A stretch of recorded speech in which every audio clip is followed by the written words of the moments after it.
Hello, ladies and gentlemen. Father Marv, aka Dark Wildcard here, and today I'm going to be doing a video on gardening with some ASMR sounds and the various healthful benefits of the things that I'm going to be growing.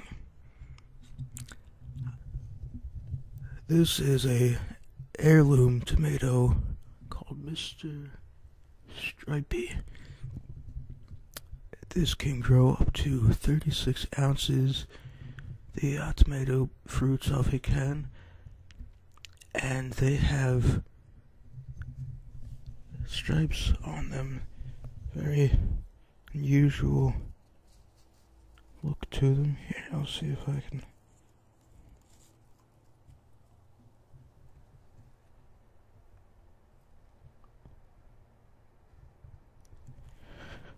Not sure if you can see it that well, but they become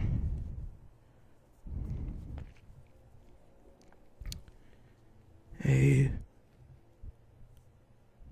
golden color and will have red stripes running down them. Now, I personally prefer to have my plants in pots before putting them directly into the garden so that they can have more time to build up. And from personal experience, I recommend this specific potting mix right here.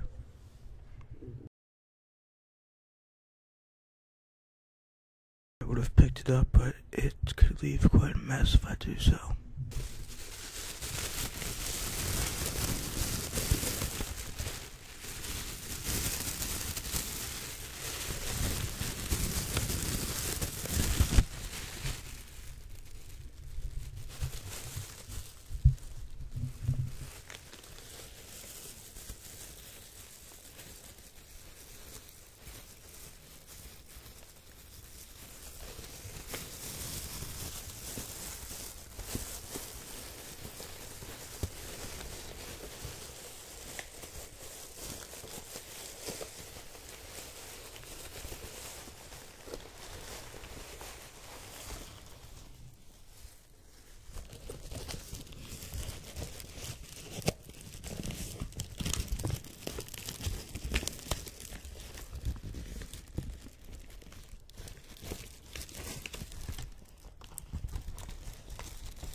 Going to get rid of this pot at my work, and so I decided that I would pick it up and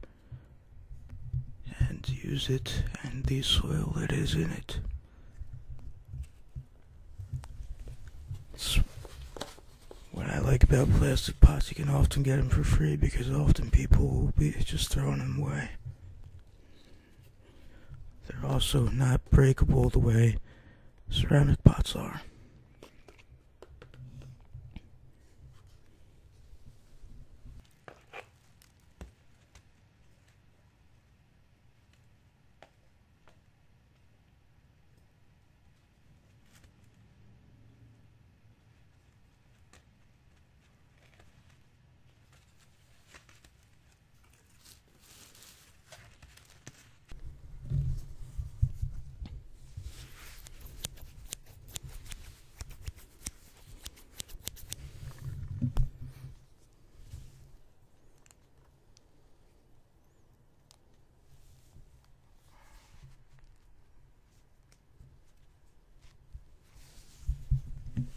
Oh, the thing about planting tomatoes,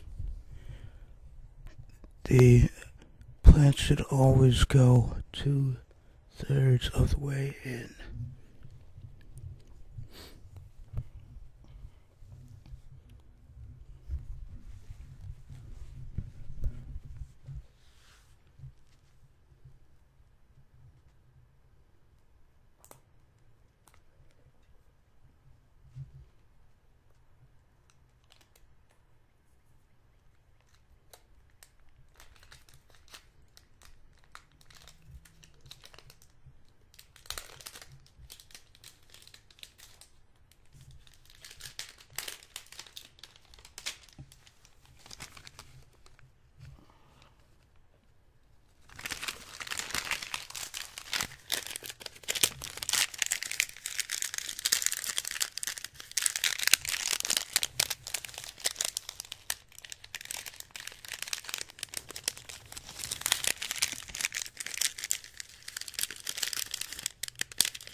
don't necessarily have to peel off the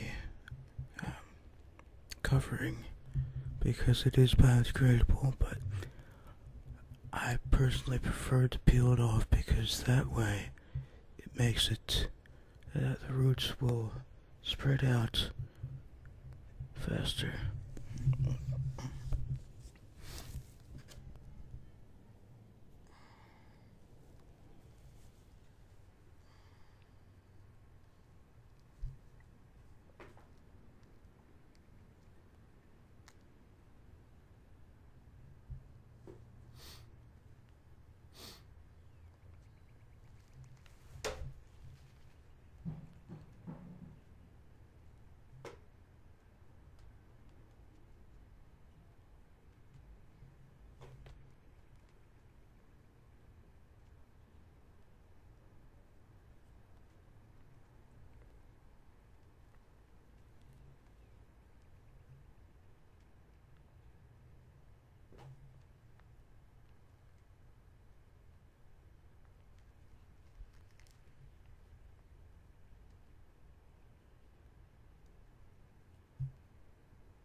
I think that other one is actually going to be big enough for this, especially since the roots are already out so far.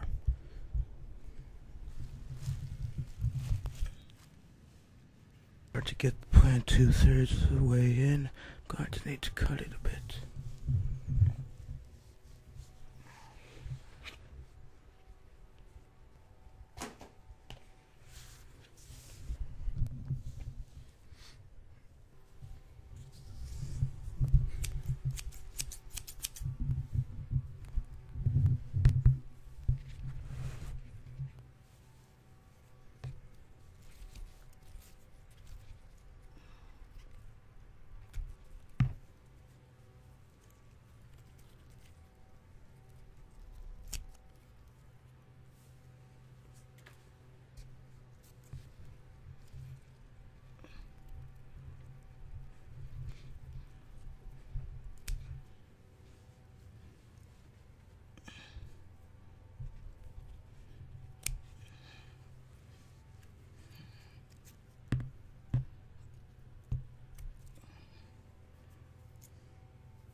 Now, an important thing to remember whenever you're using scissors or garden shears or anything like that with plants is to have a rag with rubbing alcohol to cleanse it immediately afterwards, because you don't want anything any kind of diseases or anything that are on one plant getting into another.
Then you should mulch your plants.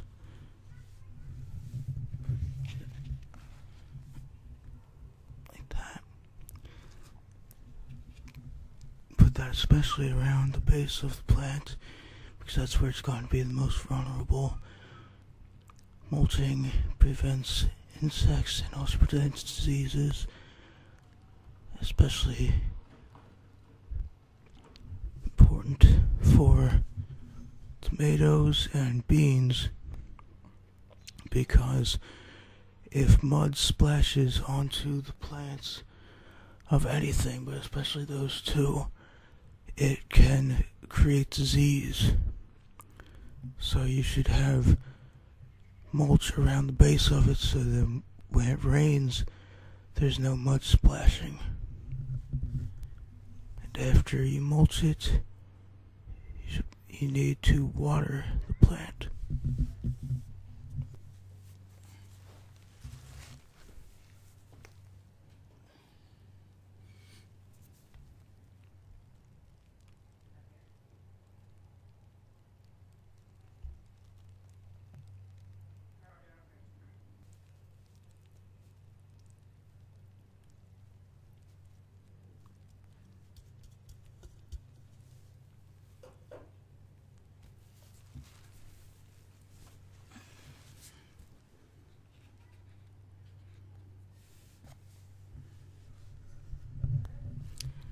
And then it can be set either on a windowsill or outside. I'm going to set it outside because the windowsill I already am using is already crowded with all my other plants that I'm growing so far.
And this is called a black cherry tomato. This is a much smaller tomato that grows in clusters, like almost like grapes. And this is a very dark tomato, and it's supposed to have a very unique flavor. It's the first time I'm planting this one rather, is this year.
And the clippings can just go right into the pot because they will break down and provide nutrients.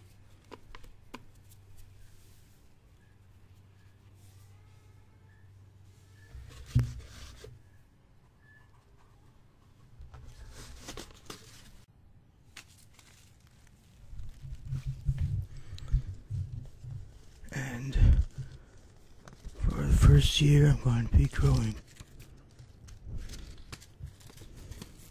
cucumbers. These are called pickle bush cucumbers. They are only 2 feet tall, and they have 4 to 5 inch cucumbers that come from them. So that I'm going to be keeping in a pot.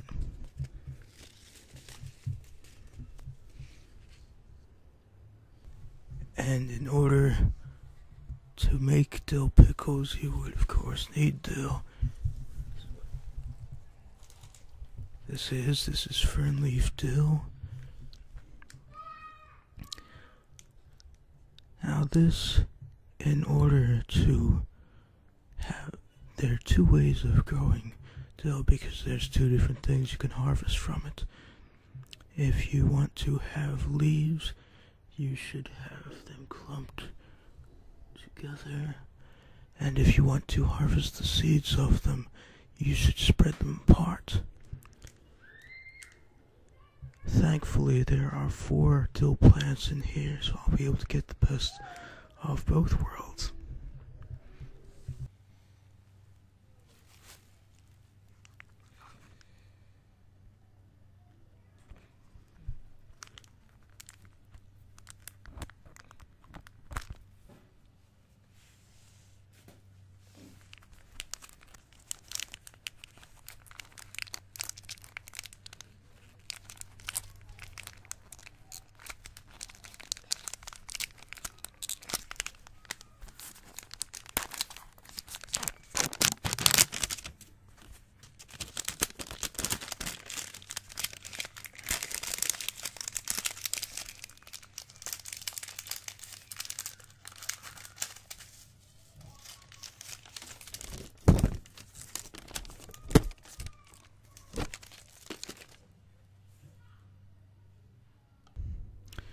Next up is another herb, German thyme.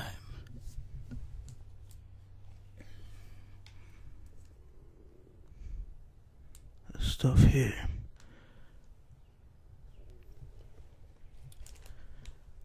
There's German thyme and there's also lemon thyme. I don't know if there's any other varieties. And thyme in any form is noted for attracting bees. And so it is very beneficial in gardens because it will bring the bees, which can cross-pollinate various things.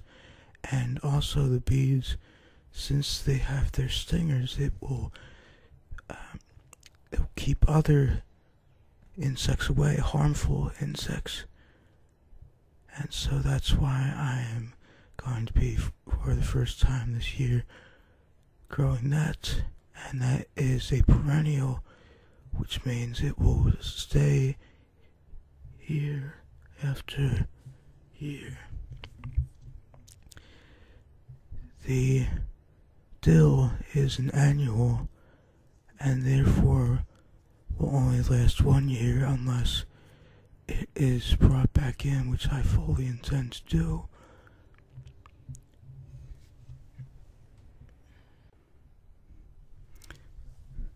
Also an annual herb, and so I will be bringing it inside over the winter and using an artificial plant light.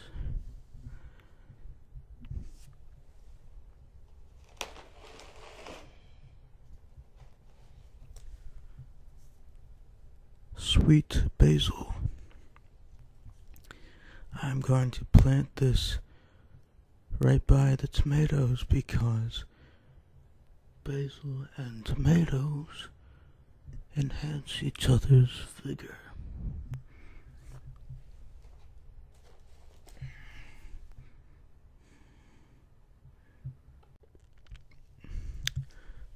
And now for my specialty. Various different kinds of hot peppers.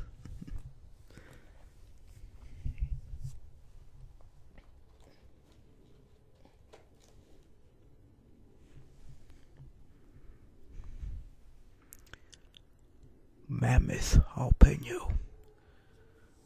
This will grow up to 4 inches long. Usually jalapenos only get to 3 inches. This is perfect for making jalapeno poppers like the ones I have. The bacon wrapped ones. I'll put a link in the description.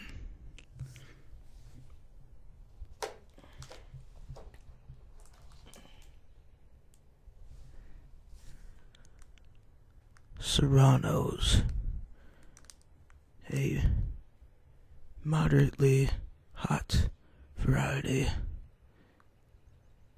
Hotter than the jalapeno, which is among the mildest of the hot, but not anything that's going to blow your head off.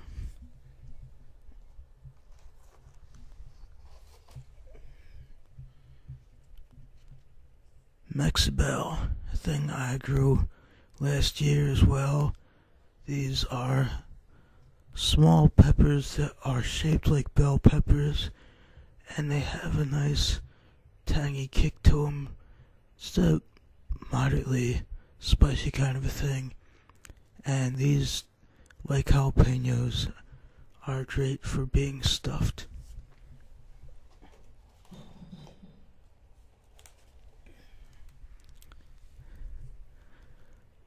Cayenne's my personal favorite because they are very versatile.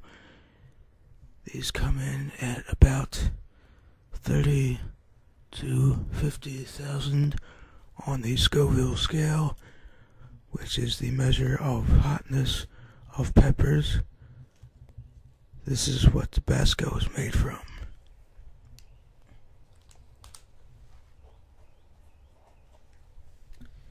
And a new thing I'm just trying this year called Cajun Bell. This is supposed to be something that is somewhat sweet as well as somewhat hot. And so I decided to try this. Also because I love everything Cajun in terms of cuisine. Not sure if you can see it here, but those tiny buds, whenever you go out shopping for pepper plants, I personally advise trying to get things that have that, because that is the beginning stages of the peppers themselves, and that way you can know that you're going to have them sooner.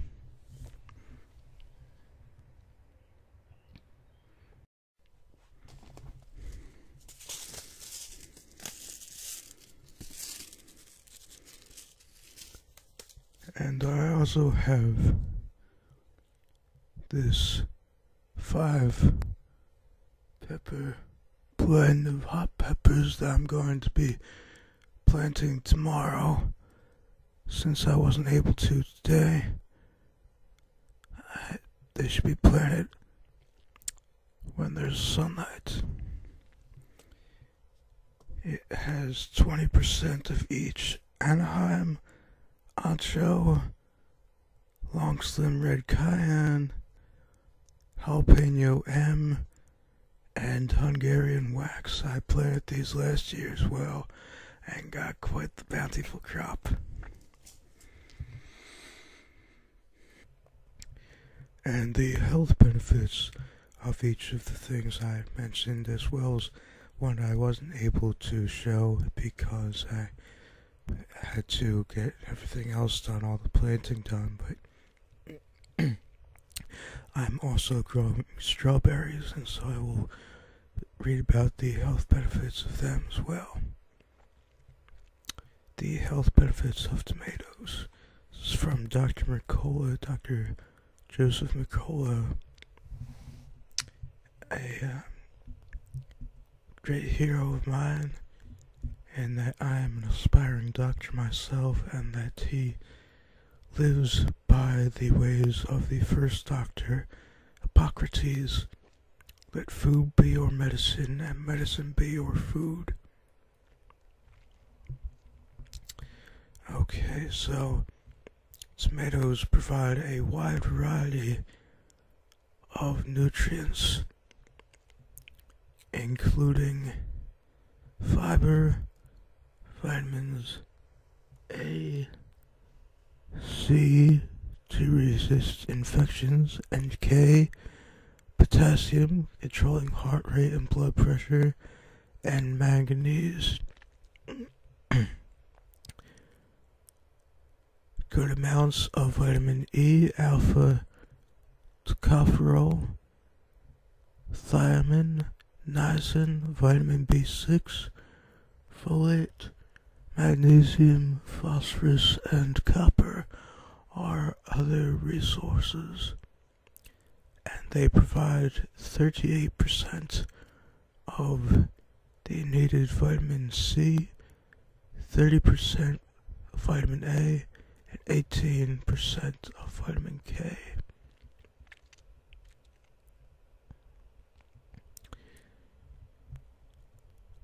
When buying canned tomatoes, you should look for things that say BPA free, because BPA, which is bisphenol A, is in the vinyl lining,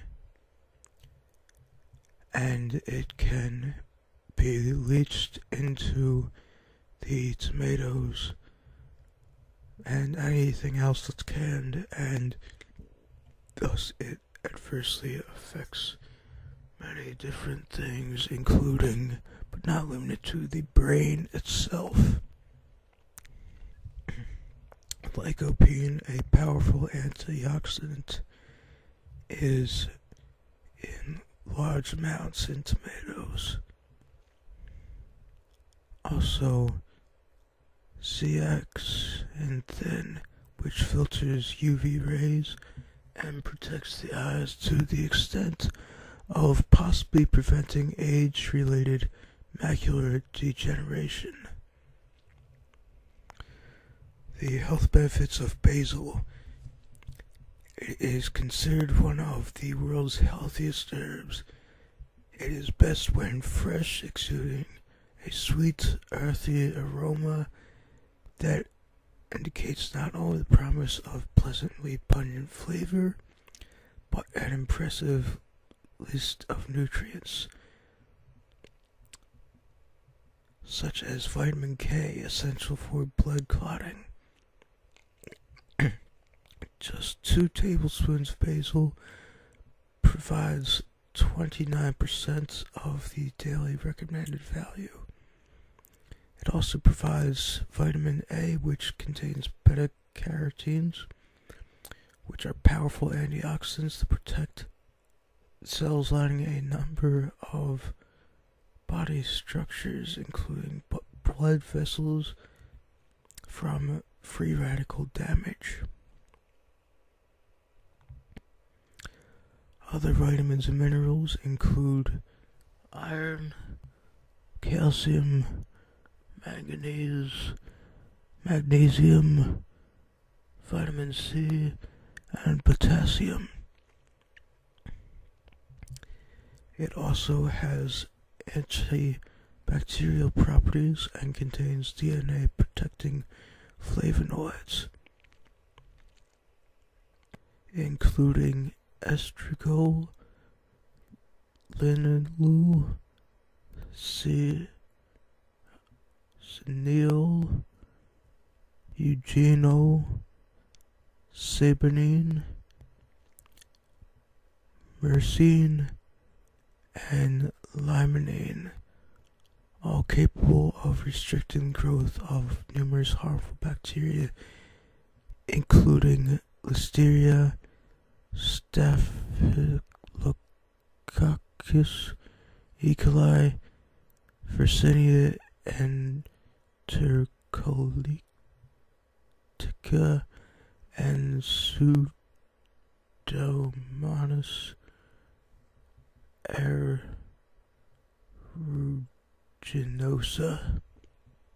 Some antibiotic medications which have been found to be resistant to some of these strains have been inhibited by basil extracts. One of these oils, eugenol, can block the activity of the harmful enzyme cyclooxygenase, or COX. Here are the health benefits of thyme. It has been used as an expectorant, and is particularly helpful as a remedy for upper respiratory tract problems like bronchitis. The measurements to make your own cough medicine with a pestle and mortar is 1 to 6 ounces of thyme mixed with honey for daily ingestion according to instructions by Mulch in a modern herbal published in 1931. In order to show what kind of nutrition thyme offers, a larger amount than would be eaten was used in the profile, but this shows what you get when you eat a teaspoon or tablespoon of this fragrant herb. Thyme is an excellent source of vitamin C, 75% of the daily recommended value, vitamin A, 27%, fiber, 16%, riboflavin, iron, 27%, copper, and manganese, 24%, 11% each in calcium and manganese, and doses of vitamin B6, folate, phosphorus, potassium, and zinc as well. Volatile oils in thyme have been shown to have antimicrobial activity against a host of different bacteria and fungi, including Staphylococcus aureus, Bacillus subtilis, E. coli, and the deadly Shigella sonnae. Studies on thymol reported that its ability to significantly increase healthy fats throughout the cells and even increase the DHA, docosahexaenoic acid, and omega-3 fatty acid content in kidney, heart, and brain membranes, and it can even be cancer preventive. Cucumbers, which I just found out are actually a fruit, although they're called vegetables, and are among Dr. Mercola's most highly recommended. They are used as traditional medicine to treat headaches. The seeds are used as a diuretic, and the juice is used as an acne cream and a soothing remedy for tired, puffy eyes.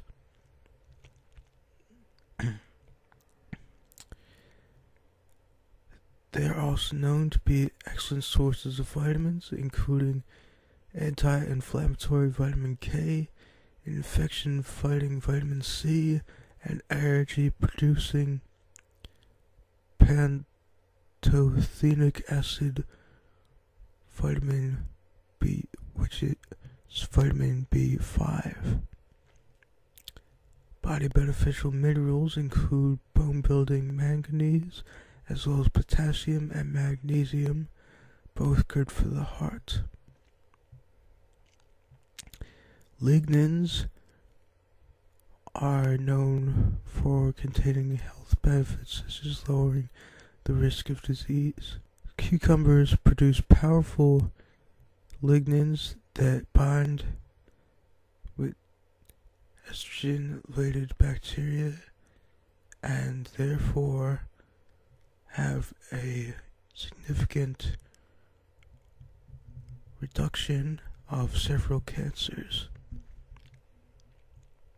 Other phytonutrients called cucurbitacins are known to strongly inhibit cancer cell development. On dill. Dill is one of the most ancient herbs of the Bible. It is mentioned in 5,000-year-old Egyptian manuscripts regarding its medicinal use. Wow. 2 teaspoons in a cup of boiling water was used as a tea to soothe infants with colic, to calm nerves, soothe upset stomachs, and promote sleep. Although the 1 ounce serving indicated in the nutritional profile is way more than what you'd eat even in an entire day, it's an indication of the nutritional aspects. Dill offers, if used a teaspoon or 2, 1 ounce offers 43% of the vitamin A you need in a day and 40% of the recommended amount of vitamin C. You also get 18% of the manganese, 11% of the folate, and 10% of the iron. The calcium in dill alone is very impressive. 1 tablespoon of dill seed contains more calcium than 1/3 of a cup of milk. Dill contains excellent amounts of phytonutrients such as fiber, niacin, phosphorus, copper, riboflavin, vitamin B6, magnesium, and potassium. But more concentrated compounds offer health benefits as well. 2 of them are flavonoids, including camphorol and visanin, and the monoterpenes carvone, limonene, and anathophorine. Volatile oil of dill seeds has been deemed chemoprotective and help neutralize the carcinogens most of us encounter on a daily basis, such as cigarette smoke, air pollution, and automobile exhaust. On to strawberries. Strawberries offer an astonishing 129% of the daily value for vitamin C. Known infection fighter, but they're also packed with manganese and folate as well as potassium with its cofactoring enzyme superoxide dismutase, low in calories and fats. Strawberries are a rich source of anthocyanins, elegitannins, flavonols, terpenoids, and phenolic and ellagic acids, all phytonutrients which together multiply anti-inflammatory potential. Minerals like copper for the healthy development of red blood cells are in abundance, as are fluoride, iron, and iodine. And finally, the health benefits of hot peppers. Okay, they tend to be rich in vitamin C, vitamin B6, vitamin E, potassium, manganese, and flavonoids.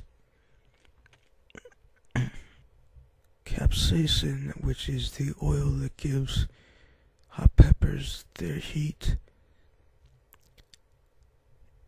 ironically enough, can actually be used for relieving pain as well. It can be used for the treatment of chronic musculoskeletal or neuropathic pain. Also, the application of capsaicin cream among cancer survivors post-surgical, it can both burn calories and suppress appetite, and the topical application may help treat cluster headaches. One thing that is very important when handling chilies, as I have mentioned before, always wear gloves when doing so, or if you're going to do so barehanded, wash your hands thoroughly immediately afterwards, because the capsaicin oil, if it gets on the skin, will cause burns. It is not an extreme thing, but it can be very painful. And also, don't rub your eyes if you've just handled chilies, because it is said to be extremely painful in the eyes. I hope you have enjoyed this talk about the many benefits of these things that I am growing, and I hope I've inspired you to grow your own fruits and vegetables. Fare thee well, ladies and gentlemen.